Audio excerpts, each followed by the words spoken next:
الله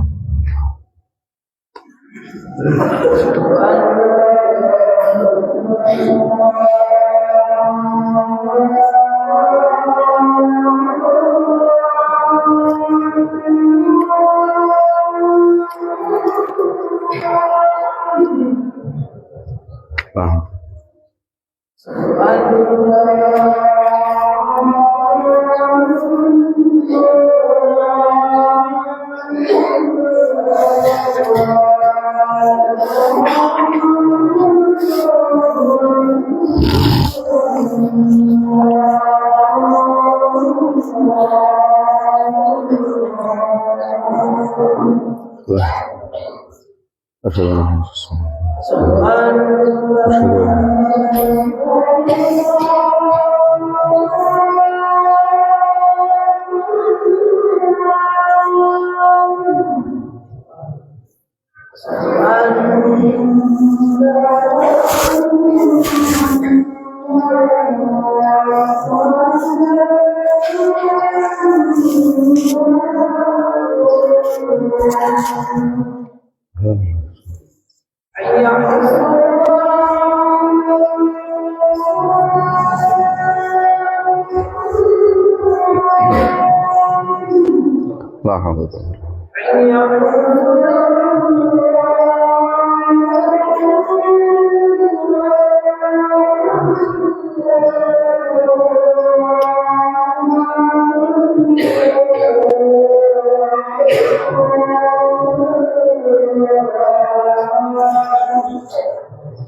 لا حول ولا قوة.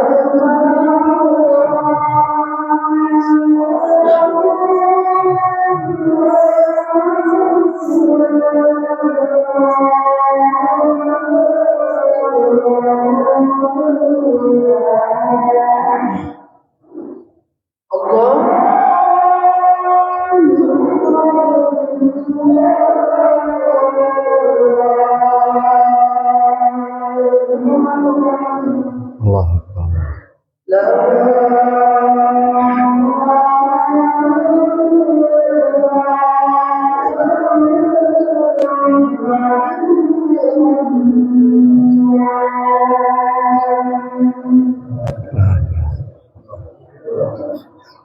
آت محمد الوسيلة والفضيلة إنك لا تخلف.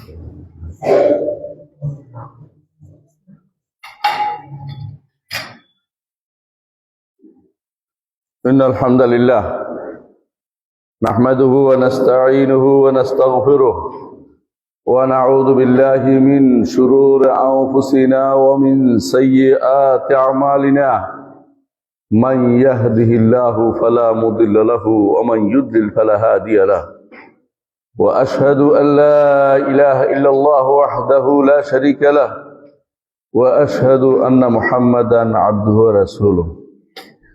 يا أيها الناس اتقوا ربكم الذي خلقكم من نفس واحدة وخلق منها زوجها وبث منهما رجالا كثيرا ونساء واتقوا الله الذي تساءلون به والأرحام إن الله كان عليكم رقيبا. يا أيها الذين آمنوا اتقوا الله حق تقاته ولا تموتن إلا وأنتم مسلمون. يا أيها الذين آمنوا اتقوا الله وقولوا قولا سديدا يصلح لكم أعمالكم ويغفر لكم ذنوبكم ومن يطع الله ورسوله فقد فاز فوزا عظيما. أما بعد فإن أصدق الحديث كتاب الله وخير الهدي هدي محمد صلى الله عليه وسلم وشر الأمور محدثاتها وكل محدثة بدعة وكل بدعة ضلالة وكل ضلالة في النار. أيها الناس اتقوا الله فإن الله عز وجل أمركم بالتحلي بالتقوى وهذا أمر للأولين والآخرين. فمن اتقى الله عز وجل يدخل الجنة.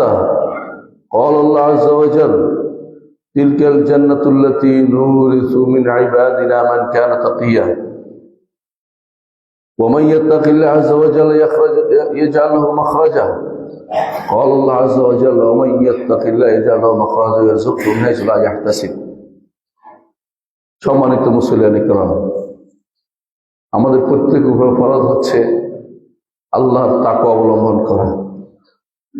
যেই তাকওয়া অবলম্বন করলে আমরা আল্লাহর জান্নাত পেয়ে ধন্য হতে পারব। মুত্তাকি না হওয়া পর্যন্ত কেউ জান্নাতে যেতে পারবে না। যাবতীয় পাপ পঙ্কিলতা, যাবতীয় শিরিক, যাবতীয় কুফর, যাবতীয় নিফাক, যাবতীয় বেদাত, যাবতীয় গুনাহ থেকে যতক্ষণ পর্যন্ত আপনার শরীর মুক্ত না হচ্ছে, আল্লাহর জান্নাতে যাওয়ার সুযোগ আপনি পাবেন না। এমনকি পরস্পর হিংসা বিদ্বেষ যদি থাকে, সেটাও আপনি জান্নাতে যাওয়ার আগে রেখে যেতে হবে কান্তরার জায়গাতে।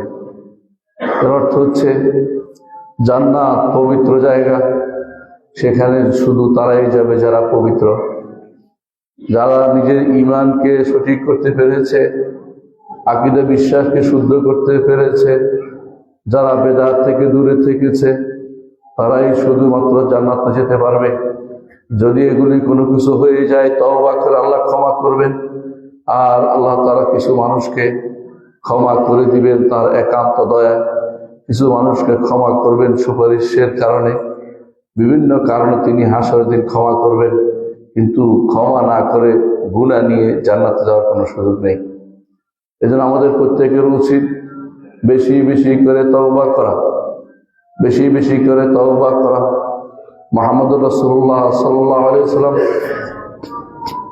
যখনই খুতবা দিতে দাঁড়াতেন, তখনই তাকওয়ার 3টি আয়াতের কথা বলতেন, যেটা আজকে আমি এবং খতিবরা সাধারণত তেলাওয়াত করে থাকে। তাকওয়ার 3টি আয়াত মুহাম্মদুর রাসূলুল্লাহ সাল্লাল্লাহু আলাইহি ওয়াসাল্লাম এই তাকওয়ার আয়াতগুলি পড়তেন। কেন? তাকওয়া যদি কাঙ্ক্ষিত মানে না হয়, তাহলে যে কোনো সময় আপনি আটকা পড়ে যাবেন। যে কোনো জায়গায় মৃত্যুর পর থেকে শুরু করে অনেকগুলো ঘাট আছে, প্রতি ঘাটেই আপনার বিপদ আছে। একটা আছে একটা বড় ভয়াবহ।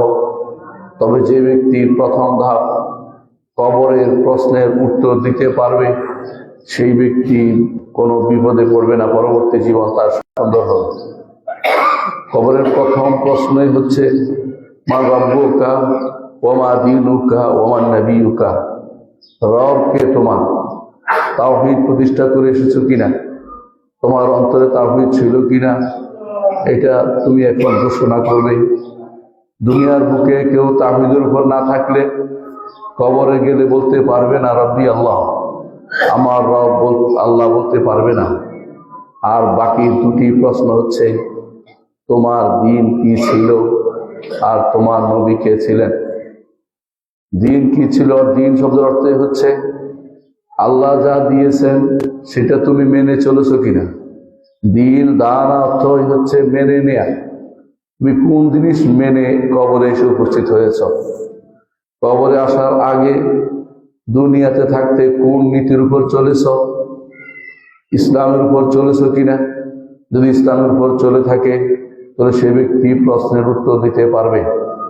আর ইসলামের উপর যদি না চলে থাকে, তাহলে সেই সময় প্রশ্নের উত্তর মুখ দিয়ে আসবে না।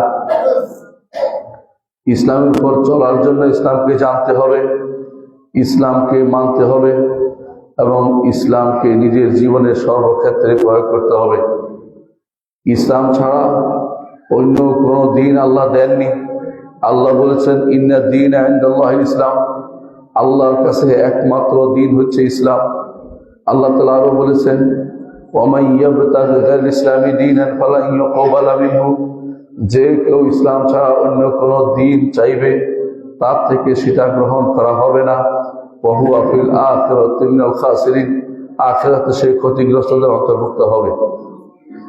ইসলামকে আল্লাহ তাআলা পূর্ণ করে দিয়েছেন। আল্লাহ তাআলা বলছেন আল-ইয়াউমা আকমালতু লাকুম দীনাকুম ওয়া আতমামতু আলাইকুম নি'মাতি ওয়া রাদিতু লাকুমুল ইসলাম দীনা। আজকের দিনে তোমাদের দিনকে পূর্ণ করে দিলাম, তোমাদের জন্য আমার নিয়ামতকে পরিপূর্ণ করলাম এবং ইসলামকে দিন হিসেবে দিয়ে আল্লাহ সন্তুষ্ট হয়েছে। ইসলাম ছাড়া অন্য কোনো মতবাদের অনুসরণ করা যাবে না, অন্য কোনো মতবাদকে ইসলামের ভিতরে অনুপ্রবেশ করানো যাবে না। মুসলিম মানেই স্বয়ং সম্পূর্ণ তার কোরআন এবং সুন্নাহর মধ্যে সে সমস্ত সমাধান পাবে। যে কেউ মনে করবে কোরআনে কোনো প্রশ্নের সমাধান নাই অথবা হাদিসে কোনো প্রশ্নের সমাধান নাই, কোরআন এবং সুন্নাহর মধ্যে সমাধান নাই, সেই ব্যক্তি এখনো মুসলিম হইতে পারে নাই। কারণ মুসলিম হওয়ার জন্য শর্ত হচ্ছে এটা যে পরিপূর্ণভাবে ইসলামে প্রবেশ করতে হবে। আল্লাহ তাআলা বলছেন উদখুলু ফিস-সিলমি কাফা, পরিপূর্ণভাবে ইসলামে প্রবেশ করো। যদি ইসলাম পরিপূর্ণ দিন হয়ে থাকে, ইসলাম যদি দীনুন কামেল হয়ে থাকে, ইসলাম যদি কোনো সমস্ত মানুষের জন্য আল্লাহর পক্ষ থেকে দেয়া নেয়ামত হয়ে থাকে, তাহলে সেখানে মানুষের কোনো তন্ত্র আসতে পারে না, মানুষের কোনো কিছু সেখানে ঢুকতে পারে না। যে কেউ মনে করবে আমি আমার কিছু ইসলামের ভিতরে প্রবেশ করে ইসলামকে পূর্ণতা দিচ্ছি, সেই ব্যক্তি ভয়াবহ বিভ্রান্তি লিপ্ত। সেই ব্যক্তি কখনো কাফের হয়ে যাবে, কখনো ফাসিক হয়ে যাবে, কখনো বড় ধরনের বিভ্রান্তি লিপ্ত হবে। সম্মানিত মুসলিয়ানে কেরাম, আমরা সব সময় শুনে থাকি খতিব সাহেব বলেন খায়রুল হাদিয়ে হাদিউ মুহাম্মাদিন সাল্লাল্লাহু আলাইহি সাল্লাম, উত্তম আদর্শ হচ্ছে মুহাম্মদ সাল্লাল্লাহু আলাইহি ওয়াসাল্লাম আদর্শ। দুনিয়ার বুকে অনেকেই অনেক আদর্শ নিয়ে আসে, কিন্তু আমার নবীর আদর্শ হচ্ছে উত্তম আদর্শ, কেউ দিতে পারবে না। আমার নবী যে আদর্শ দিয়েছেন সেটাই উত্তম। তার আদর্শ শুধু ইবাদতে নয়, তার আদর্শ শুধু পারিবারিক জীবনে নয়, তার আদর্শ শুধু বাজারে নয়, শুধু রাষ্ট্র নয়, প্রত্যেকটি জায়গাতে আমার নবীর আদর্শ রয়েছে। এই জন্য এই আয়াত যখন একজন ইহুদি শুনলেন আল-ইয়াউমা আকমালতু লাকুম দীনাকুম ওয়া আতমামতু আলাইকুম নি'মাতি, তখন ইহুদি বলছিল ওমর রাদিয়াল্লাহু আনহুকে, হুযায়ফা বিন ইয়ামান রাদিয়াল্লাহু আনহুকে, যদি আমরা জানতাম আমাদের দিনে যদি এরকম কিছু থাকতো, আমরা এরকম ঘোষণার দিনকে ঈদের দিন বানিয়ে ফেলতাম। কারণ তাদের কোনো দিনের মধ্যে পূর্ণতা নেই, তারা যে বিকৃত দিন অনুসরণ করে। ইহুদি নাসারাদের দিন আল্লাহর দেয়া দিন নয়, নিজেদের বানিয়ে নেয়া দিন। সেই দিনের মধ্যে পূর্ণতা নেই, নাসারাদের দিনের মধ্যে পূর্ণতা নেই। কিন্তু আল্লাহ তাআলা আমাদেরকে দিনের মধ্যে পূর্ণতা দিয়েছেন, সব রকমের দিনের পূর্ণতা দিয়েছেন। যতটুকু আল্লাহ তাআলা দিয়েছেন আমাদেরকে অতটুকুই আমাদের দিন পূর্ণতা পেয়েছে। বাইরের কেউ কোনো কিছু দিয়ে আমাদের দিনকে পূর্ণতা দিতে পারবে না, এটা বিশ্বাস করতে হবে। এই জন্য যখনই বলি খায়রুল হাদিয়ে হাদিউ মুহাম্মাদিন সাল্লাল্লাহু আলাইহি ওয়াসাল্লাম, উত্তম আদর্শ হচ্ছে মুহাম্মদ সাল্লাল্লাহু আলাইহি ওয়াসাল্লাম। আদর্শের অর্থ হচ্ছে দুনিয়ার কোনো কেউ আমাদের আদর্শ নয়, আমাদের আদর্শ হচ্ছে মুহাম্মদুর রাসূলুল্লাহ সাল্লাল্লাহু আলাইহি ওয়াসাল্লাম। সাহাবায়ে কেরামের মর্যাদা এই জন্য হয়েছে যে তারা রাসূলের আদর্শ অনুসরণ করেছে। তাবেঈদের মর্যাদা এই জন্য হয়েছে যে তারা সাহাবায়ে কেরামের ওই আদর্শ অনুসরণ করেছে যেটা মুহাম্মদুর রাসূলুল্লাহ সাল্লাল্লাহু আলাইহি ওয়াসাল্লামের তার সাল্লাল্লাহু আলাইহি ওয়াসাল্লাম অনুসরণ তারা করেছে, যেটাতে যুগে যুগে ইমামরা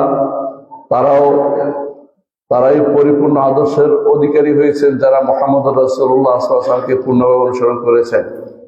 যে যতটুকু রাসূলকে অনুসরণ করবে ততটুকুই তিনি দুনিয়ার বুকে সম্মানিত হবেন, কারণ তিনি হচ্ছেন আদর্শের দিক থেকে সেরা। এর বাইরে যত মানুষ নতুন কিছু আবিষ্কার করবে ততই বিভ্রান্তি নিয়ে আসবে। মুহাম্মদুর রাসূলুল্লাহ সাল্লাল্লাহু আলাইহি ওয়াসাল্লাম বলেছেন মান আহদাসা ফি আমরিনা হাদা মা লাইসা মিনহু ফাহুয়া রাদ্দুন, যে কেউ আমাদের দ্বীনের মধ্যে যা নেই তা নতুন করে প্রবিষ্ট করাবে সেটা তার উপর নিক্ষিপ্ত হবে, সেটা গ্রহণযোগ্য হবে না। তিনি আরো বলেছেন মান আমিলা আমালান লাইসা আলাইহি আমরুনা ফাহুয়া রাদ্দুন, যে কেউ এমন কোনো কাজ করবে যার উপর আমাদের আদর্শের কোনো কিছু নাই, সেটা তার উপর নিক্ষিপ্ত হবে, সেটা কখনো গ্রহণযোগ্য হবে না। মুহাম্মদুর রাসূলুল্লাহ সাল্লাল্লাহু আলাইহি ওয়াসাল্লাম আরো বলেছেন, ইয়াকুম ওয়া মুহদাসাতিল উমুর, তোমরা বেঁচে থাকো যাবতীয় নতুন কিছু থেকে। নতুন কিছু বলতে সব নতুনই, দ্বীনের মধ্যে কোনো কিছু প্রবিষ্ট করানোর সুযোগ নেই। দ্বীনের মধ্যে নতুন করে কোনো কিছু প্রবেশ করানোর সুযোগ নেই।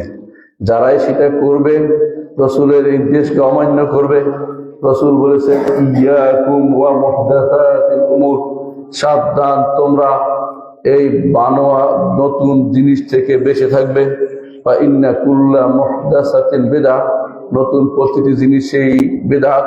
ওয়া কুল্লা বিদআতিন দালালা, আর প্রতিটি বিদআতই পথভ্রষ্টতা। ওয়া কুল্লা দালালাতিন ফিন্নার, আর প্রতিটি পথভ্রষ্টতাই জাহান্নামের। সুতরাং একজন ঈমানদার সব সময় খুঁজবে আল্লাহর রাস্তা কোনটা, নবীর পথ কোনটা, মানুষে কি আবিষ্কার করলো, মানুষের দ্বীনের মধ্যে কি প্রবিষ্ট করালো, সেটা তারা কোনোভাবেই অনুসরণ করতে পারে না। আল্লাহ তাআলা কোরআনে কারীম বলেছেন, ওয়া আন্না হাযা সিরাতী মুস্তাকিমান ফাত্তাবিউহু ওয়া লা তাত্তাবিউস সুবুলা ফাতাফাররাকা বিকুম আন সাবিলিহি, আর এ হচ্ছে আমার পথ, এই পথটি অনুসরণ করো, এই পথটি তোমাকে জান্নাতের পথে নিয়ে যাবে। ওয়া লা তাত্তাবিউস সুবুলা, এর আশেপাশে যে পথগুলো আছে সেগুলো অনুসরণ করো না, সেগুলি তোমাকে আল্লাহর পথ থেকে দূরে সরিয়ে দিবে। মুহাম্মদুর রাসূলুল্লাহ সাল্লাল্লাহু আলাইহি ওয়াসাল্লাম একদিন তিনি একটি সরল রেখা আঁকলেন, লম্বা রেখা আঁকলেন। তারপর তিনি বললেন, এটা হচ্ছে আল্লাহর পথ, এই পথে যে চলবে সে জান্নাতে যেতে পারবে।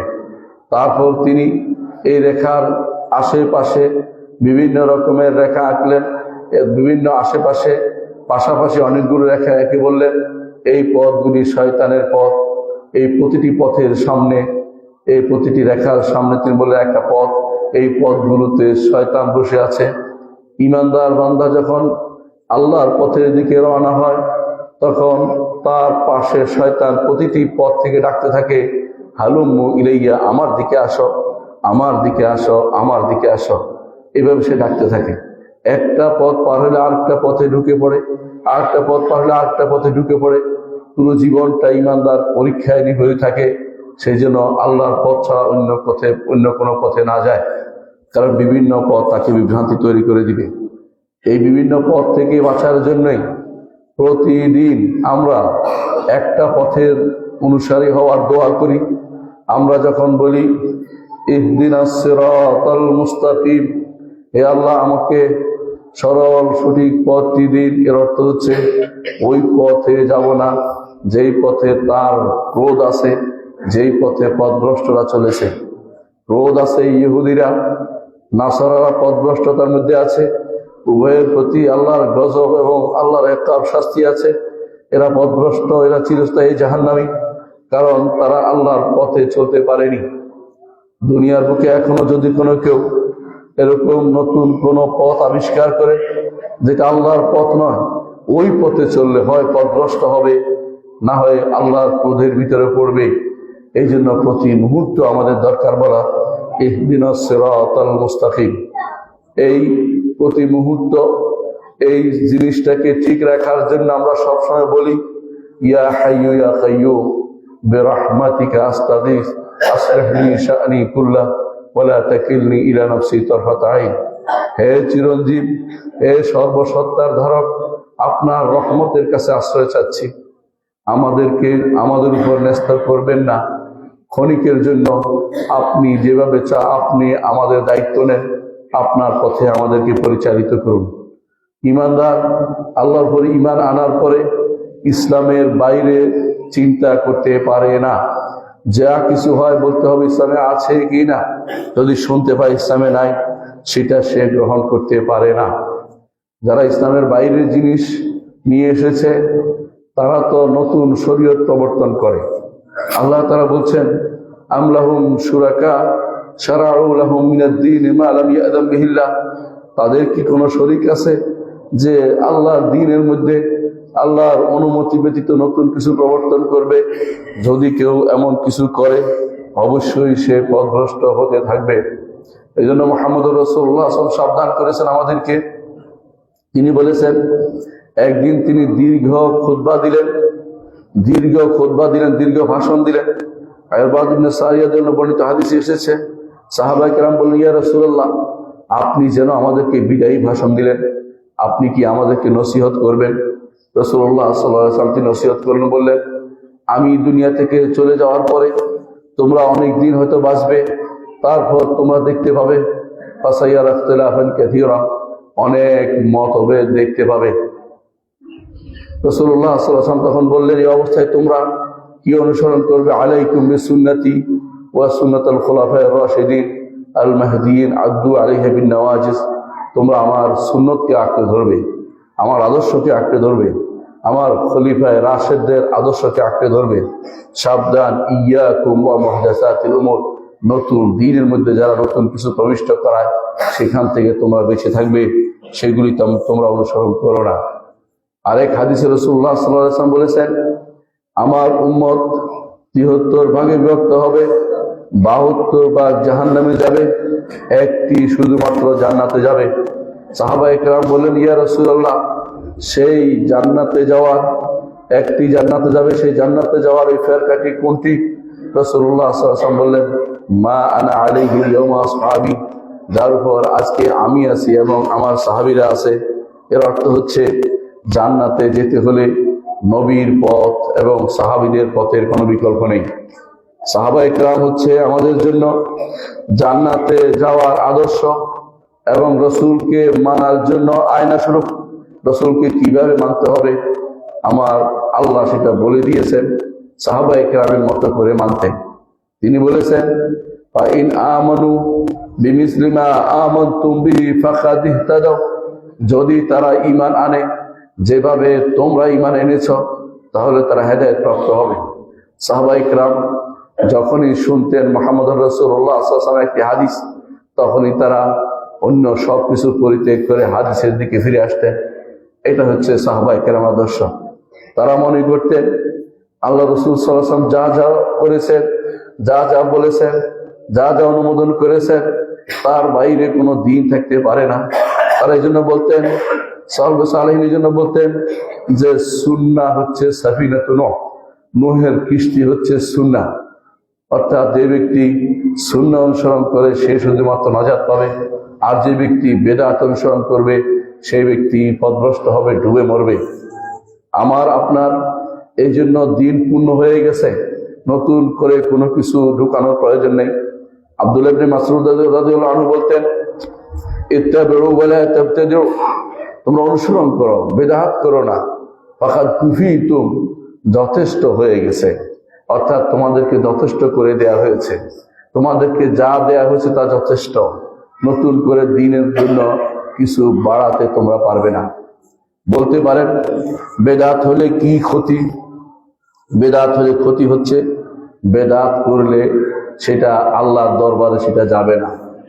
দলিল হচ্ছে মুহাম্মদুর রাসূলুল্লাহ সাল্লাল্লাহু আলাইহি ওয়াসাল্লাম বলেছেন, মান আহদাসা ফি আমরিনা হাযা মা লাইসা মিনহু ফাহুয়া রাদ্দ, যে কেউ আমাদের দ্বীনে নতুন কিছু প্রবিষ্ট করাবে সেটা তার উপর নিক্ষিপ্ত হবে। অনেকে হয়তো বলতে পারেন নতুন কিছু প্রবিষ্ট করাচ্ছি না, অন্য জিনিস যা আছে বৈধ জিনিস আনে সেখানে ঢুকাচ্ছি, সেটাও গ্রহণ করা হবে না। কারণ রাসূলুল্লাহ সাল্লাল্লাহু আলাইহি ওয়াসাল্লাম অন্য হাদিসে বলেছেন, মান আমিলা আমালান লাইসা আলাইহি আমরুনা ফাহুয়া রাদ্দ, যে আমল রাসূল করেননি সে আমলও নিক্ষিপ্ত হবে তার উপরে, আল্লাহর দরবারে সেটা যাবে না, গ্রহণ করা হবে না। আপনারা জানেন সালাতের মধ্যে যে রুকুতে কোরআন তেলাওয়াত করা নিষিদ্ধ। আপনি যদি মনে করেন কোরআন তেলাওয়াত তো ভালো কাজ, করলেও সুবিধা কি, সেটা কখনো গ্রহণযোগ্য হবে না। কারণ আমার নবী রুকুর মধ্যে মুহাম্মদুর রাসূলুল্লাহ সাল্লাল্লাহু আলাইহি ওয়াসাল্লাম তিনি রুকুর মধ্যে কোরআন তেলাওয়াত করা শিক্ষা দেননি, সুতরাং কোরআন তেলাওয়াত সেখানে করা যাবে না। আজকে যদি আপনি আরাফার মাঠে গিয়ে বসে থাকেন কোনো সওয়াব হবে না, কিন্তু যদি জিলহজের 9 তারিখ বিকালবেলা বসেন আপনার হজ হয়ে যাবে। কিন্তু আজকে যদি আপনি কান্নাকাটিও করেন কোনো কাজ হবে না। এই জন্য দিন হচ্ছে ইত্তেবায়ের নাম, অনুসরণের নাম। দিন কোনো নতুন করে কোনো কিছু করার নাম নয়। দ্বিতীয়ত যে কারণে আপনি বেদাত করবেন না, প্রথম কারণ হচ্ছে বিদআত করলে সেটা আপনার উপর নিক্ষিপ্ত হবে, সে আমল কবুল হবে না। দ্বিতীয় কারণ হচ্ছে বিদআত করলে এটা কুফরের দিকে নিয়ে যাবে, এটা কবিরা গুনাহ হবে। বিদআত করা কবিরা গুনাহ, বড় ধরনের গুনাহ। কারণ আপনি এমন কাজ করেছেন যেটা রাসূল করেননি, এমন জিনিস পথ দেখিয়েছেন যে পথ রাসূল দেখাননি, এই কাজ আপনি করার অধিকারী নন। তৃতীয়ত, বিদআত করলে বড় বিপদ হচ্ছে, বিদআত হয় বাড়ানো নয় কমানোর মাধ্যমে হয়, হয় বাড়িয়ে দেয় না একটু কমিয়ে দেয়। আর যে কেউ কোনো কিছু বাড়াবে বা কমাবে সে তো আল্লাহর শরীয়তকে পরিবর্তন করে। আল্লাহর শরীয়তকে যারা পরিবর্তন করে তারা তো ঈমানের উপর থাকতে পারে না, ঈমানদার থাকতে পারে না। আল্লাহর শরীয়ত পরিবর্তনকারী ব্যক্তি ঈমানদার নয়। তাই বলে কি প্রত্যেক বেদাতি কাফের? না, যে ইচ্ছাকৃত পরিবর্তন করে, ইচ্ছাকৃত জেনে শুনে সে কাফের। আর যে ব্যক্তি না জেনে বুঝে করে সে ব্যক্তি ফাসিক এবং গুনাহগার। গুনাহ থেকে মুক্ত সে নয়, গুনাহ থেকে মুক্ত সে নয়। ভালো মনে করে দিলেও সে ব্যক্তি গুনাহ থেকে মুক্ত হতে পারবে না। মুহাম্মদ রাসূলুল্লাহ সাল্লাল্লাহু আলাইহি ওয়াসাল্লামের সাহাবীরা এই জন্য বলতেন, প্রতিটি বেদাতি পথভ্রষ্টতা, যদিও মানুষ এটাকে ভালো মনে করে, কোনো বেদাতের মধ্যে হাসানা বলতে কিছু নেই, মানে ভালো কোনো বেদাত হতে পারে না। কারণ রাসূল বলছেন কুল্লু বিদআতিন দালালাহ, প্রত্যেকটি বেদাতি পথভ্রষ্টতা। চতুর্থ যে ক্ষতিকর দিক হচ্ছে যে বেদাতের মাধ্যমে মুসলিমদের মধ্যে ভিন্নতা, মতভিন্নতা এবং মতভেদ প্রচুর পরিমাণে ছড়িয়ে পড়ে। দ্বীনের মধ্যে মুসলিমদের মধ্যে দলাদলি ছড়িয়ে পড়ে। সাহাবায়ে কেরাম কিভাবে এক দেহ এক প্রাণ ছিলেন আপনারা জানেন, একে অপরের প্রতি ভালোবাসার কোনো কমতি ছিল না। আল্লাহ তাআলা কোরআনে কারীমে তাদের প্রশংসা করে বলেছেন, ওয়ায়ুথিরুনা আলা আনফুসিহিম ওয়ালাউ কানা বিহিম খাসাসা, তাদের পেটে ক্ষুধা থাকলেও নিজে না খাইয়ে অন্যদের খাওয়াতেন তারা। নিজের সম্পদ ভাগ করে আনসার বা মুহাজিরদেরকে দিয়ে দিয়েছিলেন। অথচ দেশ ভিন্ন ছিল, এক দেশ থেকে আরেক দেশের দূরত্ব ছিল 400 কিলোমিটার। এত দূরত্বের মানুষরা যখন হিজরত করে এসেছে, তাদেরকে তারা তাদের মন উজাড় করে সবকিছু দিয়ে দিয়েছে।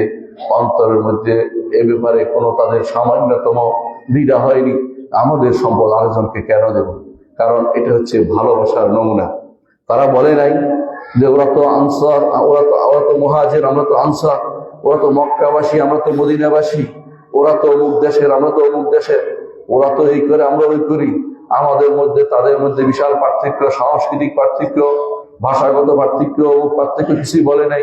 কারণ তারা জানে ইসলামের কারণে যাবতীয় পার্থক্য ঘুচে যাবে। মুসলিম মানে হচ্ছে সমস্ত পার্থক্য তার কাছে আর থাকতে পারে না। কিন্তু যখনই মুসলিমরা বিভিন্ন ভাবে বিভ্রান্ত হয়েছে, বিভিন্ন নতুন নতুন পথ পদবি আবিষ্কার করেছে, কেউ দলীয় পরিচয় নিয়েছে, কেউ দেশের পরিচয় নিয়েছে, কেউ ভাষার পরিচয় নিয়েছে, কেউ বংশীয় পরিচয় নিয়েছে, কেউ সাদা কালোর পরিচয় নিয়েছে, তখনই মুসলিমদের মধ্যে বিভেদ বেড়ে গেছে। বিশেষ করে এগুলিকে যখন তারা দ্বীনের অন্তর্ভুক্ত করে ফেলেছে, যখন তারা মনে করেছে যে আমার দল এটা করবে, যখন তারা মনে করেছে আমার গোষ্ঠী এটা করবে, তখন তারা যোগ্যতার চেয়ে নিজের দলকে প্রাধান্য দিয়েছে, নিজের মতকে প্রাধান্য দিয়েছে। এর মাধ্যমে মুসলিমদের মধ্যে যে বিচ্ছিন্নতা তৈরি হয়েছে, যখনই কেউ এরকম বিচ্ছিন্নতা তৈরি করবে তখন এই বেদাতের ভয়াবহতা দেখা যাবে। আজ মুসলিম বিশ্বে ঘুরে দেখুন, কোথাও এক দেহ এক প্রাণ নাই। প্রত্যেকে তাকে নিজেকে নিয়ে সন্তুষ্ট। সবাই মনে করে যে আমাদের এইটা, ওদের ওইটা। অথচ মুসলিম হওয়ার পর দরকার ছিল প্রত্যেকেই রাসূলের এই আদর্শ সবাই নেয়া, এটাই ছিল দরকার ছিল। সেটা না করে প্রত্যেকেই বিভিন্ন দলে দলে মাযহাবে বিভিন্ন রকমের মতবাদে ভাগ হয়ে নিজেদেরকে তারা বিভ্রান্তিতে নিপতিত করেছে। এ থেকে তারা বেরিয়ে আসতে পারতেছে না। আল্লাহ তাআলা কোরআনে কারীমে এই জন্য নিষেধ করেছেন আমাদেরকে। তিনি বলেছেন যে ওয়ালা তানাযাউ ফাতাফশালু ওয়া তাযহাবা রিহুকুম, তোমরা পরস্পর বিবাদে লিপ্ত হইও না। ফাতাফশালু, এতে করে তোমরা হেরে যাবে এবং তোমাদের শক্তি ক্ষয় হয়ে যাবে। যারাই বেদাত করে এদের একটা পরিণতি হচ্ছে যে উম্মতকে ভাগ বাটোয়ারা করে ফেলা। এখন হয়তো দেখবেন কেউ মিলাদ পার্টি, কেউ দেখবেন লাইলাতুল বরাত পার্টি, কেউ দেখবেন যে তিনি মেরাজ পার্টি, মানে এক একজন এক এক রকম। কেউ বলবে আমরা 4 কোনার টুপি পরি, কেউ বলে 5 করলি, কেউ বলে গোল টুপি, কেউ লম্বা টুপি। ইসলামকে এইভাবে তারা বিভিন্ন সিম্বল দিয়ে ভাগ বাটোয়ারা করে নিয়েছে। এইটা হচ্ছে বেদাতের ক্ষতিকর দিকের মধ্যে ভয়াবহ ক্ষতিকর দিক। একই পরিবারে একজন এক দল, আরেকজন আরেক দল করছে, অথচ ইসলামের কোনো দলাবলি নেই। ইসলামের দলীয় চিন্তা ইসলাম কোনোদিন ঢুকায়নি। আমাদের মধ্যে কাফেররা দলীয় চিন্তা ঢুকিয়ে দিয়েছে। এই দলীয় চিন্তা ঢুকানোর কারণে একই পরিবারে মানুষ বিভিন্নভাবে দলে দলে ভাগ হয়ে গেছে। ইসলামে কখনো দলীয় চিন্তা ছিল না। ভালো করে চিন্তা করে দেখুন, দলীয় চিন্তা এসেছে যখনই মানুষ মুহাম্মদুর রাসূলুল্লাহ সাল্লাল্লাহু আলাইহি ওয়াসাল্লাম আদর্শ থেকে দূরে সরে গেছে, তখনই তাদের মধ্যে দলীয় চিন্তা এসেছে। এবং কারো 11 দফা, কারো 31 দফা, কারো 20 দফা, কারো 40 দফা, দফায় দফায় ভাগ হয়ে গেছে। মুহাম্মদুর রাসূলুল্লাহ সাল্লাল্লাহু আলাইহি ওয়াসাল্লামের সুন্নতকে কে কত বেশি বাস্তবায়ন করবে সেই ব্যাপারে তাদের মধ্যে কোনো আগ্রহ লক্ষ্য করা যায় না। সুতরাং এই বিদআতের মারাত্মক ক্ষতিকর দিক হচ্ছে তারা মুসলিমদের মাঝে বিভক্তি তৈরি করে দিয়েছে। মুসলিমরা ভাগ বাটোয়ারা হয়ে গেছে। এই বিদআত থেকে বের না হলে মানুষ কেউ আর সঠিক পথে একত্র হইতে পারবে না। এক হতে হলেই আপনাকে তাওহীদে আসতে হবে এবং সুন্নায় আসতে হবে। এক আল্লাহর ইবাদত করতে হবে এবং এক নবীর অনুসরণ করতে হবে। এটা হলে আপনি অবশ্যই আবার ঐক্য করতে পারবেন। এর বাইরে যাবতীয় ঐক্য বিভ্রান্তি ছাড়া কিছুই নয়। কোন রকমের মার্চ করা, কোন রকমের বাতি জ্বালানো, কোন রকমের মিছিল করা, কোন রকমের অমুক কিছু করা, এগুলির মাধ্যমে কোনদিন ঐক্য প্রতিষ্ঠিত হবে না। মুসলিমদের ঐক্য হবে তাওহীদ এবং সুন্নাহর মাধ্যমে। যে ব্যক্তি তাওহীদের অনুসরণ করতে পেরেছে সেই ব্যক্তি শুধুমাত্র আল্লাহর ইবাদত করে, আর যে ব্যক্তি সুন্নাহর অনুসরণ করে সেই ব্যক্তি বিদআত করে না। এই দুইটা যদি কারো কাছে মিলে যায়, তাওহীদ এবং সুন্নাহ, তাহলে পৃথিবীর যে কোনো দেশে থাকুক একরকমই আপনি দেখতে পাবেন। যখনই আপনি সুন্নত দিয়ে সালাত আদায় করেন, যখন আপনি সৌদি আরব যান সেখানে দেখেন কেউ সুন্নত দিয়ে সালাত আদায় করছে, আপনার মনটা ভরে যায় যে সুন্নতের উপর সবাই আছে। আবার একই মসজিদে দেখবেন একজন আপনার কথা শুনে না, আমার কথা শুনে না, নিজের মন মতো চলছে, সেই ব্যক্তি সুন্নাহ অনুসরণ করছে না। ঐক্য সেখানে হারিয়ে গেছে। ঐক্য আর কোনোদিন হবে না, কারণ আপনি সালাতের মধ্যে ঐক্য করতে পারেন নাই, পায়ে পায়ে মিলে দাঁড়াতে পারেন নাই, কাঁধে কাঁধে মিলে দাঁড়াতে পারেন নাই, সাহাবায়ে কেরামের সুন্নতকে অনুসরণ করতে পারেননি। আপনি কি মনে করছেন কিভাবে ঐক্য করবেন? এই ঐক্যের দ্বার পিঠা ছাড়া কিছুই নয়। সুন্নাহ এবং তাওহীদ এর মাধ্যমে শুধু মুসলিমদের ঐক্য অনুষ্ঠিত হবে। যতদিন যায় এটার মধ্যে ঐক্য হবে, কারণ এর বাইরে অন্য কোনো পদ্ধতি হলে আল্লাহ এবং তার রাসূলের পদ্ধতিতে ঐক্য নয়, সে ঐক্য মাঠে মারা যাবে, কোনো কাজে লাগবে না। পঞ্চম যে সমস্যা বেদাত করলে তা হচ্ছে, বেদাত করার অর্থ হচ্ছে বেদাত নিয়ে ব্যস্ত থাকবে আর আল্লাহর নবী যে সুন্নত দিয়েছে সুন্নত থেকে দূরে থাকবে। কারণ ইসলাম হচ্ছে পরিপূর্ণ, ইসলাম হচ্ছে পরিপূর্ণ যেটা আছে সেখানে নতুন করে কোনো কিছু ঢুকানো যায় না। একটা পরিপূর্ণ গ্লাসে নতুন করে পানি ঢুকাইতে পারবেন না। একটু পানি ঢুকালে ভিতর থেকে একটু পানি পড়ে যায়, এটা পরীক্ষিত সত্য। সালাতের পরে যদি মুনাজাত দেওয়া শুরু করেন, আজকারগুলি বাদ পড়ে যায়। সালাতের পরে মুনাজাত দিলে জিকিরগুলো বাদ পড়ে যায়। তেমনি ভাবে কখনো যদি আপনি জিকির বানান, রাসূলের দেয়া জিকিরটা বাদ পড়ে যাচ্ছে। আপনি কিছু বানাবেন না, আপনি শুধু অনুসরণ করবেন। এই জন্য যদি কেউ বিদআত করে সুন্নতকে হারিয়ে ফেলে, এই জন্য বিদআত করা যাবে না। ষষ্ঠ যে কারণে বিদআত করা যাবে না সেটা হচ্ছে, যে ব্যক্তি বিদআত করে, বিদআত তার এমন যে গুনাহ থেকেও ভয়াবহ। কেন ভয়াবহ? গুনাহকারী তার মধ্যে অনুশোচনা আছে, তার মধ্যে একটা পাপ বোধ আছে। সে মনে করে আমি অন্যায় করেছি, সে তওবা করে। কিন্তু বেদাতকারী মনে করে আমি কোনো অন্যায় করিনি, আমি ঠিকই আছি, সবাইকে বেদাত উদ্বুদ্ধ করছে, নিজেও নষ্ট হয়েছে, অন্যকেও নষ্ট করছে। এই জন্য বেদাতকারী ভয়াবহ বিপদের মধ্যে আছে, কারণ সে তওবা করতে পারে না, তার তওবা নাই। বেদাতকারী তওবা করে না, মরার সময়ও সে ঠিকই মাজারের জন্য মানত করে যায়, মরার সময় সে কবরের জন্য মানত করে যায়, মরার সময় সে পীরের আশায় বসে থাকে, পীর তাকে ইমানের বাক্য শোনাবে। মরার সময় সে মনে করে তার কবরে পীরে এসে তাকে প্রশ্নের উত্তর দিয়ে দিবে মরার সময়, এবং সে আরো বিশ্বাস করে মরার সময় হাসরের মাঠে কোনো পীর জাহাজ নিয়ে আসবে। এই জাতীয় বিশ্বাস নিয়ে সে মারা যায়। অর্থাৎ বেদাতকারী কোনোদিন আল্লাহর দিকে ফিরে আসতে পারে না। বেদাত এই জন্য যে কোনো গুনাহ থেকেও ভয়াবহ। যে ব্যক্তি চুরি করে তার মধ্যে অপরাধ বোধ আছে, যে ব্যক্তি বেবিচার করে সে অন্ধকারে করে, বলতে চায় না কারো কাছে, অপরাধ বোধ আছে। কিন্তু যে ব্যক্তি বেদাত করে তারটা অত্যন্ত ভয়াবহ, কারণ সে অপরাধ বোধে লিপ্ত হয় না, সে গুনাহ করতে উজ্জীবিত হয়ে যায়, বেদাত প্রচার করতে সময় নষ্ট করে। সপ্তম যে ভয়াবহতা বেদাতে, তা হচ্ছে বেদাত করার মাধ্যমে আপনি দ্বীনের মধ্যে আপনি মনে করছেন যে দ্বীন অপূর্ণাঙ্গ, আপনি দ্বীনকে পূর্ণ করে দিলেন, নাউযুবিল্লাহ। অথচ আল্লাহ তাআলা দ্বীনকে পূর্ণ করে দিয়েছেন।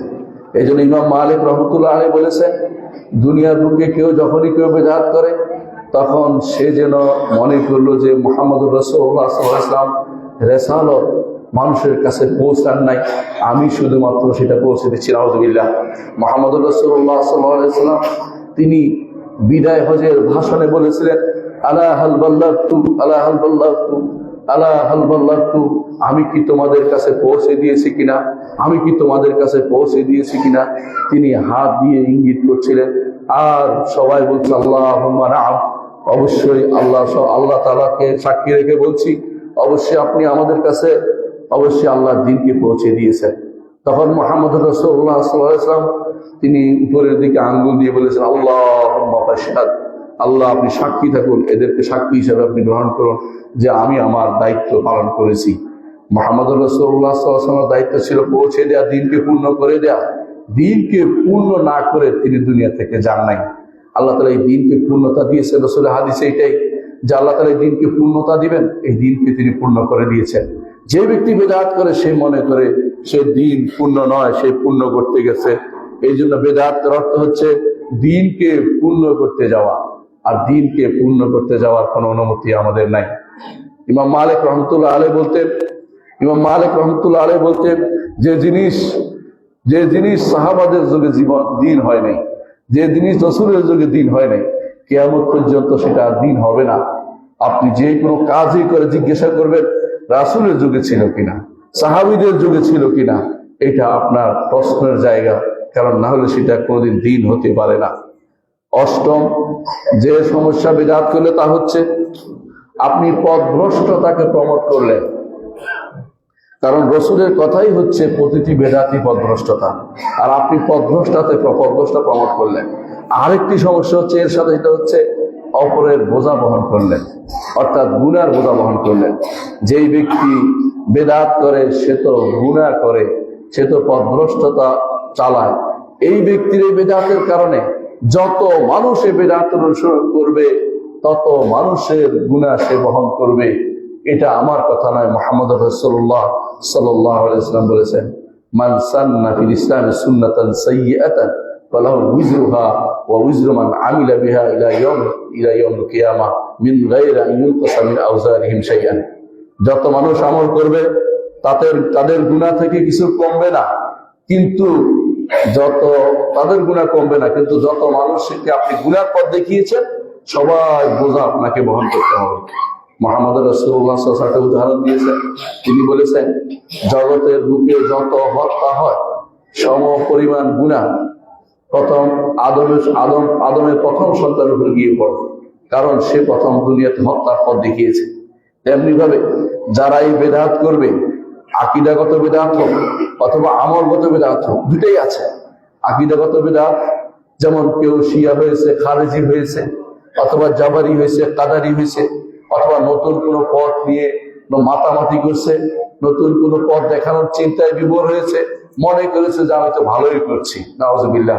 এরকম কিছু করলে, সে আকীদাগত বিদআত করলে, যারা এই দলে দলে বিভক্ত হয়ে গেছে, যারা এরকম আকীদাগত বিদআত করেছে, কাফের হয়ে গেছে একটা গোষ্ঠী, আরেকটা গোষ্ঠী ফাসিক হয়ে গেছে, আরেকটা গোষ্ঠী বেদাতি হয়ে গেছে। যারাই করুক না কেন, প্রত্যেকের গুনাহ সে বহন করতে হবে।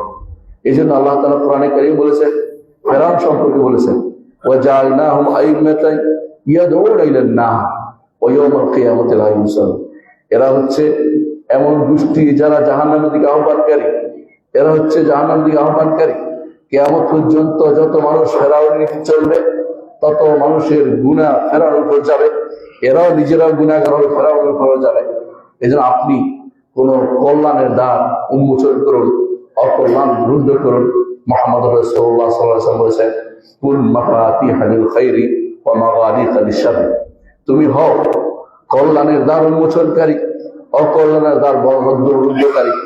আপনার দেখা দেখি কেউ যদি কোন কবর বাধাই করে, আপনি গুনাহগার হবেন। আপনার দেখা দেখি কেউ যদি কবরে নাম লেখে, আপনি গুনাহগার হবেন। আপনার দেখা দেখি কেউ যদি কবরের উপরে সৌধ নির্মাণ করে, আপনি গুনাহগার হবেন। আপনার দেখা দেখি কেউ যদি কোনো বেদাতি জিয়ারত, হারাম জিয়ারত, শিরকি জিয়ারত করতে যায়, আপনি গুনাহগার হবেন। যারা আজ শাহজালালের মাজার পর্যন্ত জিয়ারত করতে যায়, তাদের উদ্দেশ্য কখনো ভালো নয়। কারণ মাজার জিয়ারত, বাবার কবর জিয়ারত করলেই তো হয়ে যায়। ইসলামের কবর জিয়ারতের উদ্দেশ্য হচ্ছে কবরবাসীর জন্য দোয়া করা এবং রাসূলের সুন্নাত পালন করা এবং আখিরাতমুখী হওয়া, দুনিয়া বিমুখ হওয়া। এটা নিজের বাবার কবরের কাছে গেলেই হওয়া। এটা না করে যারা মাজারে যায় সফর করতে, তারা অনেকগুলো হারামের মধ্যে পড়ে। যেহেতু রাসূলুল্লাহ সাল্লাল্লাহু আলাইহি ওয়াসাল্লাম তিনি কোনো 3টি মসজিদ ছাড়া আর কোথাও সফর বাঁধতে নিষেধ করেছে। সুতরাং কেউ যদি কোনো অন্য সওয়াবের আশায় অন্য কোনো দূর দূরান্তে কোনো কবরের দিকে যায়, তাহলে সেটা অবশ্যই তার জন্য বড় ধরনের গুনার কারণ হবে। আর যদি মনে করে ওখানে গেলে তার উদ্দেশ্য সিদ্ধি লাভ করবে, উদ্দেশ্য প্রাপ্তি হবে, তাহলে সে ব্যক্তি কাফিরুন বিল্লাহিল আযীম, সরাসরি কাফের হয়ে গেছে। সে ব্যক্তি ঈমানদার নয়, সে ব্যক্তি কাফের। যদি ঈমান হারিয়ে, জান্নাত হারিয়ে আপনি দুনিয়া লাভ করে, আপনার লাভটা কি? দুনিয়া যদি আপনি লাভই করলেন, দুনিয়াতে এমনি আসবে, শিরকের কারণে আসেনি, কিন্তু মাঝখানে পড়ে শয়তানের প্ররোচনায় আপনার ঈমানটা নিয়ে গেছে, শয়তান আপনার ঈমানটা নিয়ে গেছে। কিন্তু আপনার হয়তো আপনি পাশে নিয়ে করতেন, কিন্তু আপনাকে দিয়ে বড় ধরনের শিরকে নিপতিত করা হয়েছে, আপনি বুঝতেও পারেননি। এই জন্য ঈমানদার কখনো এমন কোনো কাজ করবে না যেটা সে জানে না যে কেন করছি, কারণ তার প্রতিটি কাজের হিসাব তাকে দিতে হবে। সে জানে না বললেই মাপ পেয়ে যাবে না, জানার সুযোগ আছে। এখন জানার যত সুযোগ আছে, এর পূর্বে এত সুযোগ ছিল আমি মনে করি না। এখন কেউ যদি কোনো তার হাতের মোবাইলটা অন করে জিজ্ঞাসা করে, আপনাকে এআই পর্যন্ত সঠিক তথ্যটা দিবে। তারপরেও আপনি যদি কোনো আলেমকে জিজ্ঞাসা না করেন, শিরিক করতে দূর দূরান্তে আপনি চলে যান, আপনি যদি মনে করেন পাগলার মসজিদ আপনাকে বাঁচাবে, পাগলার মসজিদ আপনার উপকার করবে, আপনি অবশ্যই কাফের হয়ে যাবেন। আপনি ঈমানদার থাকতে পারবেন না। পাগলার নাম শুনে আপনি বড় বড় টাকা দান করছেন, আপনার ঈমান চলে গেছে। এমনকি 1 টাকা দিলেও আপনার ঈমান চলে যায়, সেটা আপনি বুঝতে পারেন।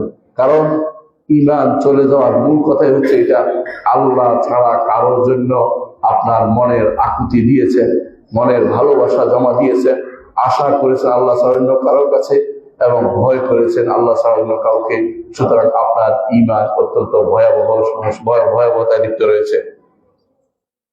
নবম যে কারণে আপনি বিদআত করবেন না, তা হচ্ছে যখনই বিদআত করবেন আপনি হেদায়েত থেকে মাহরুম হয়ে যাবেন। নবীদের পথ হচ্ছে হেদায়েতের পথ, নবীদের পথ হচ্ছে হেদায়েতের পথ। আল্লাহ তাআলা যদি নবী ছাড়া অন্য কাউকে পাঠিয়ে হেদায়েত দিতে পারতেন, তিনি হেদায়েত দিয়ে দিতেন। নবীদের দিয়েই তিনি হেদায়েতের পথটা দেখিয়েছেন। আল্লাহ তার নবী এবং কোরআন বাণী দিয়েছেন, নবী এবং তাদের হাতে বাণী দিয়েছেন। কেউ নবী পেয়েছে, কেউ নবীর হাতের বাণী পেয়েছে। এটাই হলো স্বাভাবিক। আমরা নবীকে পাই নেই, নবীর বাণীগুলি পেয়েছি, নবীর হাতে আসা আল্লাহর বাণী পেয়েছি। এর মাধ্যমে শুধু হেদায়েত লাভ করতে পারবো। শুধু বিবেক দিয়ে হেদায়েত লাভ করা যাবে না।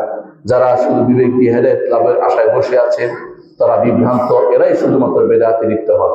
সুতরাং মনে রাখতে হবে যে বেদাত করলে আপনি হেদায়েত পথ থেকে বিচ্যুত হবে, মাহরুম হয়ে যাবে। বেদাত করবেন না, বেদাত করে নবীদের পথ হারিয়ে ফেলবেন। আর নবীদের পথের ব্যাপারে আল্লাহ বলে দিয়েছেন, আল্লাহ তাআলা কোরআনে কারীম বলে দিয়েছেন, ওয়া মান ইউতিল্লাহ ওয়া রাসূলহু ফাউলাইকা মা'আল্লাযীনা আন'আমা আল্লাহু আলাইহিম মিনান নাবিয়্যিন ওয়াস-সিদ্দীকিন ওয়াশ-শুহাদা ওয়াস-সালিহিন। যারা আল্লাহ ওয়া রাসূল অনুসরণ করে তারা হাসরের দিন থাকবে নবীদের সাথে, সিদ্দিকদের সাথে, শহীদদের সাথে এবং নেককারদের সাথে। আর এই পথের বাইরে অন্য পথে চললে আপনি তো এই পথের যে পুরস্কার সেটা পাবেন না। নবীদের পথ আপনি হারিয়ে ফেলেছেন, আপনি তখন নিজের মন মতো চলতে আরম্ভ করেছেন, সুতরাং আপনি ক্ষতিগ্রস্তই হবেন। 10 নম্বর যে ক্ষতি তা হচ্ছে আখিরাতের ক্ষতি।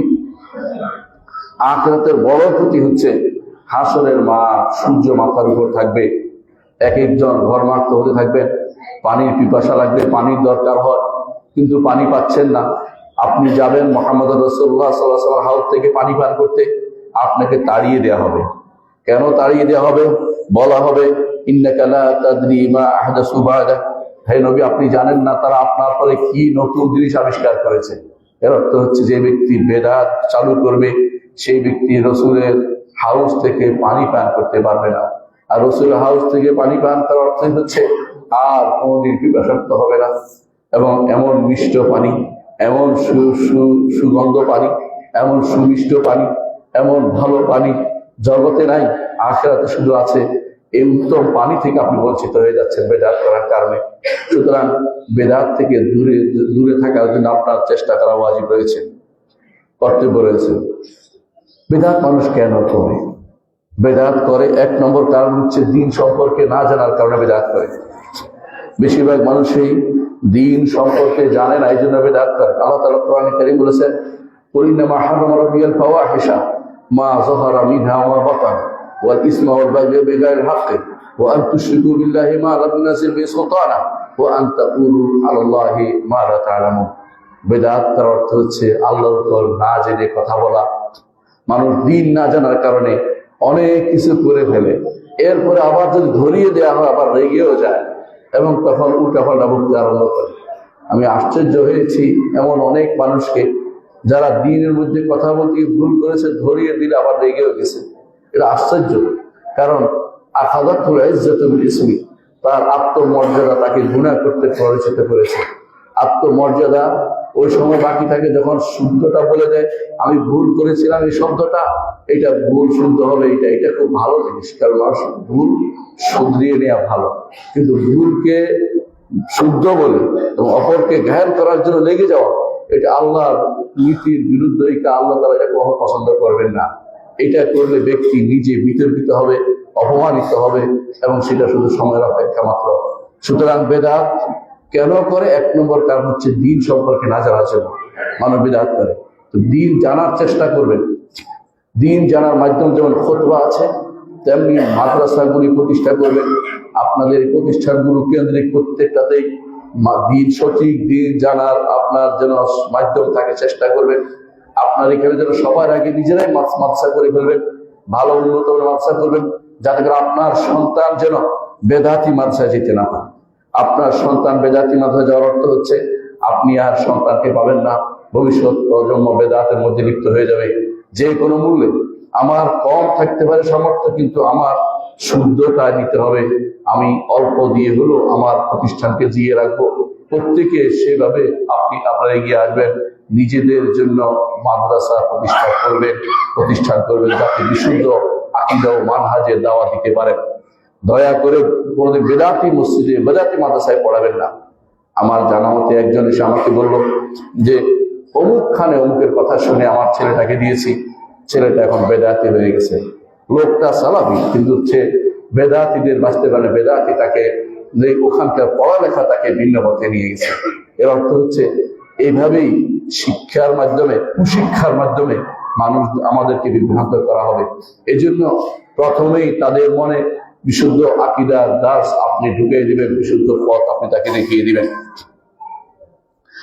মুহাম্মদ রাসূলুল্লাহ সাল্লাল্লাহু আলাইহি ওয়াসাল্লাম বলেছেন, ইন্নাল্লাহ লা ইয়াকবুদুল ইলমা মিনান নাসি ইন্তিজাআন, আল্লাহ তাআলা মানুষের থেকে ইন্তিজার জোর করে ইলম টেনে নেবেন না। ইলম কিভাবে নেবেন? আলেমদেরকে নিয়ে যাবেন, তখন মানুষ আর আলেম পাবে না। তারপর তারা জাহেলের পিছনে হাঁটবে, অথবা শোহরত বুঝেন মানে হচ্ছে মানে প্রসিদ্ধি লাভ করেছে ওখানে এই বিশাল কিছু, ওখানে পাঠিয়ে দেখেন কিছু শেখানো হচ্ছে না। এই জন্য শোহরাতের পিছনে হাঁটবেন না, আলেমের পিছনে হাঁটবেন যদি কেউ পারেন। ইলমে দ্বীন যেখানে আছে সেটা শুনবেন। ইলমে দ্বীন যদি না থাকে জগৎ অন্ধকার হবে। জগৎ আলোকিত হয়েছে ঈমানের আলোতে, ঈমানের আলো যদি নিভে যায় জগৎ আবার অন্ধকার হয়ে যাবে। এই জন্য প্রথম যে কারণে আমাদের এই বেদাত আমাদের সমাজে প্রবেশ করে তা হচ্ছে আমরা অনেকেই দিন জানি না।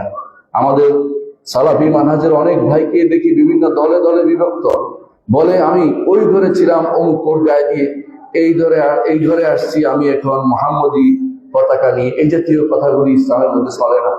আপনাকে সর্ব অবস্থায় দ্বীনের মধ্যে ভর্তি থাকতে হবে, দলাদলিতে ঢুকবেন না। ইসলাম কোন দলের অনুমোদন করে নাই। আপনার সময় পার হয়ে যাচ্ছে না। আমরা যদি 4 কোটি আহলে হাদিস থাকি, সবাই যদি কোনো সঠিক পথের অনুসারী হই, বিশ্বাস করুন আমাদের দেখে বাংলাদেশে অনেকেই শিখবে এবং সঠিক পথে আসবে, বেশি দেরি নয়। কিন্তু সমস্যা হচ্ছে একটাই, নিজেরাই নিজেদের ঠিক রাখতে পারছি না, নিজেরাই দলে দলে বিভক্ত হয়ে যাচ্ছি, নিজেরাই বিভিন্ন আবেগে আক্রান্ত হয়ে যাচ্ছি, আবেগ দিয়ে পরিচালিত হয়ে যাচ্ছি। আবেগ নয়, দিন হচ্ছে ইলমের নাম, দিন হচ্ছে দলিলের নাম। আবেগ দিয়ে চলা যাবে না, এটা মনে রাখতেই হবে। দ্বিতীয় যে কারণে দেখা যায় মানুষ বেদাতে লিপ্ত হয় তা হচ্ছে প্রবৃত্তির অনুসরণ। প্রবৃত্তির অনুসরণ করে। প্রতিটি মানুষের ভিতরে 2টা শত্রু আছে, একটা হচ্ছে প্রবৃত্তি, একটা হচ্ছে সন্দেহ। কেউ সন্দেহের অনুসরণ করে, কেউ প্রবৃত্তির অনুসরণ করে। এই 2টাই শয়তানের অস্ত্র। এই 2টাই রহমতুল্লাহ বলেন 2টাই শয়তানের অস্ত্র। এই 2টি অস্ত্রকেই ইলম দিয়ে, এই 2টি অস্ত্রকেই শরীয়ত দিয়ে, 2টি অস্ত্রকেই সুন্নাহ দিয়ে প্রতিহত করতে হবে। কারণ হচ্ছে যত বেশি প্রবৃত্তির অনুসরণ করবেন তত আপনি বিভ্রান্ত হবেন। আল্লাহ তাআলা কোরআনে কারীম বলছেন, ওয়ালা তুতি মান আগফালনা কলবাহু আন যিকরিনা ওয়াত্তাবা হাওয়া। হে নবী, আপনি অনুসরণ করবেন না এমন কারো যেই ব্যক্তি তার অন্তরকে গাফেল করে রেখেছে দিন থেকে, দিন পড়ে না, দিন থেকে বিমুখ হয়ে আছে। ওয়াত্তাবা হাওয়া, প্রবৃত্তির অনুসরণ করে চলেছে, তার অনুসরণ করবেন না। আমার নবীকে আল্লাহ নিষেধ করে দিচ্ছেন, নবী সেটা করবেন না। নবীদের নিষেধের অর্থ হচ্ছে আমাদেরকে সাবধান করা। এমন কারো অনুসরণ করবো না যারা দিন থেকে বিমুখ, শরিয়া মানা তাদের থেকে আমরা কখনো তাদের অনুসরণ করবো না। আল্লাহ তাআলা কোরআনে কারীমে অন্যত্র বলেছেন, ফাইল্লাম ইস্তাজিবু লাকা, যদি তারা আপনাটাকে সাড়া না দেয়, অর্থাৎ মুহাম্মদুর রাসূলুল্লাহ সাল্লাল্লাহু আলাইহি ওয়াসাল্লাম আদর্শ মানতে তারা না চায়, তাহলে কেন মানে না? ফাইলাম আন্নামা ইয়াত্তাবিউনা হাওয়াহুম, জেনে রাখুন তারা তো তাদের প্রবৃত্তির অনুসরণ করছে। হয় সুন্নাহ নয় প্রবৃত্তি, হয় রাসূলের আদর্শ নয় প্রবৃত্তির অনুসরণ। আল্লাহ এইভাবে ভাগ করে দিয়েছেন।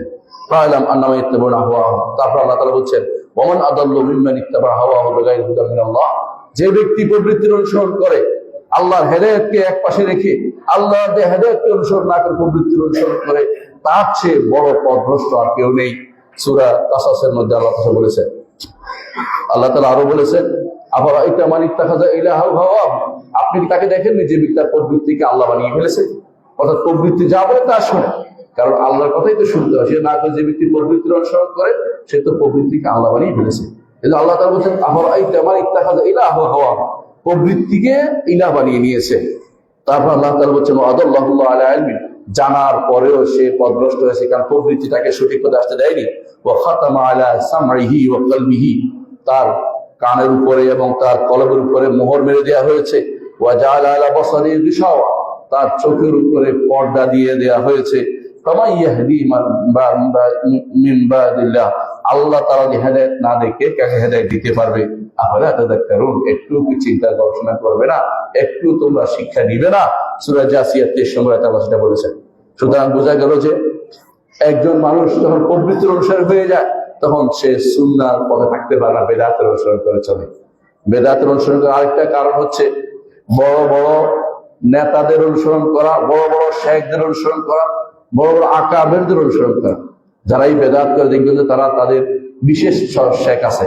মুহাম্মদুর রাসূলুল্লাহ সাল্লাল্লাহু আলাইহি ওয়াসাল্লাম সাহাবায়ে কেরাম বাদ দিয়ে তাদের বড় বড় কি আছে, ইমাম আছে, অমুক বড় বড় শেখ আছে, অমুকের নামের পিছনে এত লম্বা টাইটেল আছে, ওইগুলি তারা গ্রহণ করতে চায়। মুহাম্মদ রাসূলুল্লাহ সাল্লাল্লাহু আলাইহি ওয়াসাল্লামের আদর্শকে তারা পাশ কাটিয়ে যেতে চায়।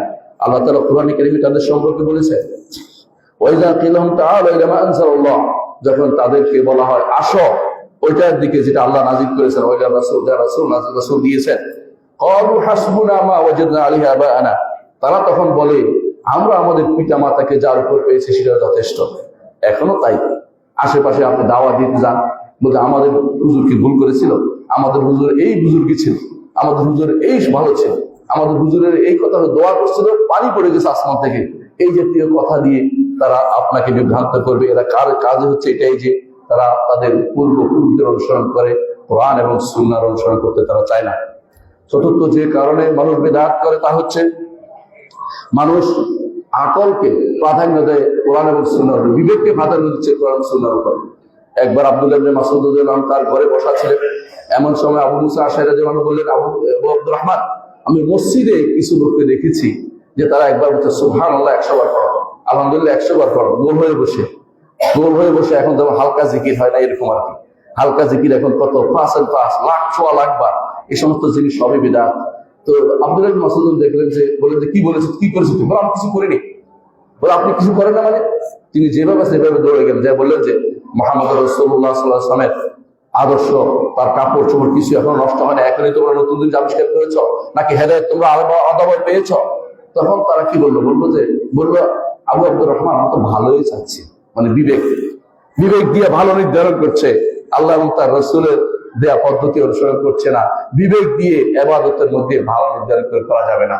বিবেকে চাইলেও যে আমি 33 বার 33 বার না করে আমি যদি কোনো 35 বার 25 বার করি সালাতের পরে, এই জিকির গ্রহণযোগ্য হবে না, কারণ আপনাকে রাসূল 33 বারে বলছে সেভাবে থাকতে হবে। বিবেকে যদি কোনো বলে আমি একটা রাউন্ড ফিগার বলি, তাও হবে না, কারণ বিবেক দিয়ে শরীয়ত নির্ধারিত হয়নি, শরীয়ত নির্ধারিত হয়েছে কোরআন এবং সুন্নাহ দিয়ে।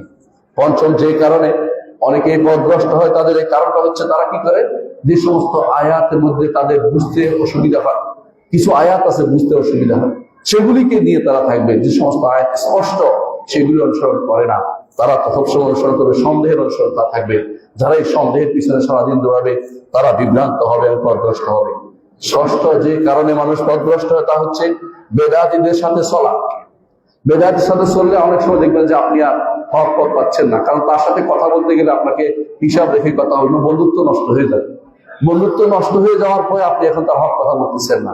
অনেক সময় এটাই আমরা দেখতে পাই, অনেকেই কি করে দেখতে পাই আমরা, আমাদের চোখের সামনে অনেকে দেখছি আমরা, বেদাতি বলে বিখ্যাত, যারা সরাসরি আকীদার বিরোধী, তাদের সাথে একসাথে বসে বিভিন্ন রকম অনুষ্ঠান করে। এরকম সালাফিদের মধ্যে এমন কোন যুবকদেরকে দেখতে পাওয়া যায় আমার চোখের সামনে। এগুলি দুর্ভাগ্যজনক, এগুলো দিয়ে ইসলামের কোনো উপকার হবে না, নিজেকে অপমানিত করার কোনো কারণ হয় না। হক কথা বলতে পারে না তারা, আমাদের সামনে হক কথা বলতে পারে না, ধীরে ধীরে তাদের কথা অনুসারে মেনে নিতে হয় যে তারা তো কিছু না কিছু ভালো আছে। না, বেদাতের কোনো কিছু ভালো নেই, বেদাতের কোনো ভালো প্রশংসা করা যাবে না, আপনার হক নিয়ে আপনাকে প্রতিষ্ঠিত থাকতে হবে। এটি আমরা দেখতে পাই, আল্লাহ তাআলা বলছেন ওয়াইযা রাআইতাল্লাযীনা ইয়াকুলুনা ফি আয়াতিনা ফাআরিদ আনহুম, যারা আমাদের আয়াত সম্পর্কে উচ্চাবাচ্য করে, আমাদের ঈদের সম্পর্কে, তাদের সাথে বসবেন না। আল্লাহ নিষেধ করে দিয়েছেন তার নবীকে নিষেধ করার অর্থ হচ্ছে যারা এরকম বেদাতি বা এরকম কিছু পথভ্রষ্ট আছে, এদের সাথে আপনার বসার কোনো সুযোগ নেই। আপনার বসার জায়গা হচ্ছে ইমানদারের সাথে, ইমানদার যারা সহিহ আকীদা ও মানহাজ তাদের সাথে আপনি বসবেন। সপ্তম যে কারণে, সেই কারণে আপনার মানুষ বেদাতি লিপ্ত হয় তা হচ্ছে বানোয়াট হাদিস। দেখবেন হাদিস এমন বানোয়াট হাদিস দিয়ে আপনাকে বিভ্রান্ত করছে, দুর্বল হাদিস, এগুলির মধ্যে থাকার কারণে মানুষ বেদাতে লিপ্ত হচ্ছে। যদি বানোয়াট হাদিসগুলি আপনি জানতেন, এলেম থাকতো, আপনি বুঝতেন যে বানোয়াট হাদিস দিচ্ছে এই লোকে, তখন আপনি প্রতিবাদ করতে পারতেন, তোমার হাদিসটা তো শুদ্ধ নয়। এইভাবে প্রতিবাদ না করতে পারলে সাহসের সাথে দিন টিকে থাকবে না। ইমাম আহমদ ইবনে হাম্বলের কাছে একজন এসে বললেন যে আমি সিদ্ধান্ত নিয়েছে কারোর বিরুদ্ধে কিছু বলবো না, কারণ গীবত হয়ে যাবে। আহমদ ইবনে হাম্বল বললেন যে আমিও চুপ থাকি আর তুমি চুপ থাকো, আর দিন গোল্লায় চলে যাক, এই সমস্ত তোমার কে শিক্ষা দিছে? হকটা বলতে হবে, বানোয়াট হাদিসের পর বলতে হবে এটা বানোয়াট হাদিস, এইটা দুর্বল হাদিস বলতে হবে, সাহস করে আপনাকে বলা দরকার রয়েছে, কারণ আপনি হচ্ছেন সহিহ হক এবং পথের অনুসারী। আপনি চুপ থাকলে দুনিয়ার সব চুপ মেরে যাবে, এটা হতে পারে না, আপনি হকের কথা বলবেন। অষ্টম যে কারণে মানুষ বেদাতি লিপ্ত হয়ে পথভ্রষ্টের দিকে চলে যাচ্ছে, সেটা হচ্ছে দ্বীনের মধ্যে বাড়াবাড়ি। দ্বীনের মধ্যে বাড়াবাড়ি, মনে করেন ভালো কাজ করতেছি, অনেকে দেখবেন তিনজন রসুলের কাছে আসছে রসুল আবাদত শোনার জন্য, তিনজন শুনে মনে করলো যে খুব কমই তো রসুল আবাদত করে। তারপর তারা নিজেরা চিন্তা করলো যে রসুল তো আল্লাহ সব গুনাহ মাফ করে দিয়েছে, এই জন্য কম করে, আমরা একেবারে বিশাল বিশাল কাম করবো। একজন বললো আমি বিয়ে করবো না, একজন বললো বিয়ে করবে না, একজন বললো আমি সারা বছর রোজা রাখবো, আর আমরা সারা রাত ধরে আবাদত করবো। মানে এক একজন এক এক পদ্ধতি আবিষ্কার করছে। রাসূলুল্লাহ সাল্লাল্লাহু আলাইহি ওয়াসাল্লাম শুনে এসে বলে যে শোনো, তোমরা তো এই কথা বলেছিলে? বলে হ্যাঁ, এই কথা বলেছিলাম। বলে শোনো, আমি বিয়েও করেছি, আমি ঘুমাই, আমি আবাদত করি, আমি রোজা রাখি, ভাঙিও, তো তুমি আর যে পদ্ধতি এমনটা আমার আদর্শ নয়, আমার আদর্শ নয়। যে কেউ আমার আদর্শ থেকে মুখ ফিরিয়ে থাকবে সে আমার দলভুক্ত হতে পারবে না। বেশি আবাদত করলেই ভালো নয়, বেশি আবাদত করছে খারেজিরা। রাসূল বলেছেন যে এদের আবাদতের কাছে তোমাদের আবাদত তুচ্ছ মনে হবে, কিন্তু বেশি আবাদত করতে হবে না, সুন্নাহ মোতাবেক সঠিক আবাদত করতে হবে। এটা হচ্ছে আল্লাহ রাসূলের নির্দেশনা। নবম, যেই কারণে বেশিরভাগ মানুষ পথভ্রষ্ট হচ্ছে এবং বেশিরভাগ বেদাতে লিপ্ত হচ্ছে, তা হচ্ছে তারা সরফে সালিহীন সম্পর্কে ভালো ধারণা পোষণ করে না। তারা মনে করছে তারা বোধহয় এত কিছু করে নাই, তাদের জীবনী সম্পর্কে জানে না বলেই তারা পথভ্রষ্টতা লিপ্ত হচ্ছে। সালাফদের ব্যাপারে বেশি করে জানতে হবে, আমাদের সরফ কারা। আমাদের সরফ হচ্ছে সাহাবায়ে কেরাম এবং তাদের সুন্দর অনুসারী যত মানুষ আজ পর্যন্ত আসবে সবাই আমাদের সরফ কারা, সবাই হচ্ছে এই সুন্দর সালাফি পথের অনুসারী। সাহাবায়ে কেরামের পথের বাইরে অন্য কোনো পথ দিয়ে কেউ নবীর অনুসরণ করতে পারবে না। সুতরাং সেই পথটাকে যখন খারাপ ধারণা পোষণ করে সে পথ সম্পর্কে, তখনই মানুষ বেদাতে লিপ্ত হয়। দশম এবং সর্বশেষ, সেটা হচ্ছে মানুষের মধ্যে যে অনেকেই বেদাত করে কি জন্য মনে করে এই পদ্ধতিতে মানে আল্লাহর সাহায্য সম্পর্কে খারাপ ধারণা চলে আসে। কিরকম? এত আল্লাহ তাআলা তার দ্বীনকে সাহায্য করেছেন, বিভিন্ন ভাবে সাহায্য করেছেন। কিভাবে? কোরআন এবং সুন্নাহ যারা অনুসরণ তাদের দিয়ে। অনেকের মধ্যে মনে হতে পারে আপনার এই পথ অনুসরণ করলে কোন দিন আমরা আল্লাহ রাজত্ব দেখবো, কোন দিন আমরা দিন কায়েম করবো, নতুন পদ্ধতি একটা বানাইলে বোধহয় আমরা তাড়াতাড়ি এই পথে যেতে পারবো। অনেকেই মনে করছেন এটা আল্লাহর সাহায্যকে সুদূর পরামর্শ মনে করছেন, কিন্তু এটা ভুল। আল্লাহ তাআলা বলছেন ওয়ালা ইয়ানসুরুল্লাহু মান ইয়ানসুর, যারা আল্লাহর দ্বীনকে সাহায্য করবে আল্লাহ তাদের সাহায্য করবে। কোনদিন আল্লাহর দ্বীনকে সাহায্য করা ব্যতীত যে আপনি ক্ষমতায়ও যান, তাহলে আল্লাহর দ্বীন প্রতিষ্ঠিত হবে না, সেটা আপনার মন মতো একটা জিনিস প্রতিষ্ঠিত হবে। এই জন্য আপনাকে সব সময় মনে রাখতে হবে, আমি আল্লাহর দ্বীনের জন্য যতক্ষণ ডিবুটি না হচ্ছে, আল্লাহর দ্বীনের জন্য যতক্ষণ পর্যন্ত আমি ফেরা না হচ্ছে, আমি নিজের মন মতো পদ্ধতি যদি চলি, আমি কোনোদিন দ্বীনের কোনো উপকার করতে পারবো না। এটা আমার নিজের প্রবৃত্তির অনুসরণ ছাড়া কিছু হবে না। আল্লাহ আমাদেরকে বোঝার তৌফিক দান করুন। আল্লাহ আমাদেরকে যা কিছু শুনি তা থেকে উপকৃত হওয়ার তৌফিক দিন। আকুলু কাউলি হাযা ওয়া আস্তাগফিরুল্লাহ লি ওয়া লাকুম ওয়া লিসাইরিল মুসলিমিন ওয়াস্তাগফিরুহু ইন্নাহু হুয়াল গফুরুর রহিম।